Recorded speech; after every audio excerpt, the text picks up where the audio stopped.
Helen says, what are your thoughts on cranial-cervical instability as a complication of EDS? Yes, that's something that you need to be aware of. It's a very real thing. And so I always advocate not to do any kind of rotational type adjustments in the upper cervical spine. I tend to use other techniques if that is warranted. And I mean, some people are so badly affected by instability that they end up with surgery to stabilize them. So it's always something that needs to be in the back of your mind when you're treating someone with Ehlers-Danlos. And I suppose that there are all sorts of reasons why you might want to adjust someone's cervical spine. Let's say headaches, for example. If you haven't spotted a link between hypermobility and headaches, maybe you're thinking some part of the spine is connected there.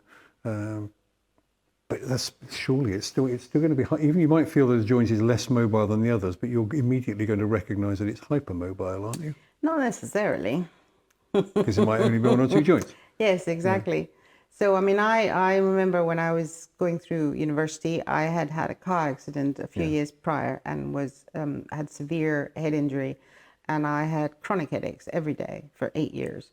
And chiropractic helped, but only temporarily for a couple of days. And was that with manipulation of the neck? That was the neck, yeah. At that point, it wasn't recognized. That we knew I was hypermobile. We knew I could bend more than most people, but it was the 90s. It was like, let's crack that neck. And it wasn't until I graduated, and then I think the principal I was working for got tired of treating me, and she said, oh, why don't you try craniosacral therapy? And I thought, I'll try anything. And it was the first thing in 8 years that took away my headaches. Right. So that led me down to explore that technique, and I find it extremely useful for hypermobile people because you can go in and without rotation of the spine, you can go in and loosen things up much easier and make a big difference.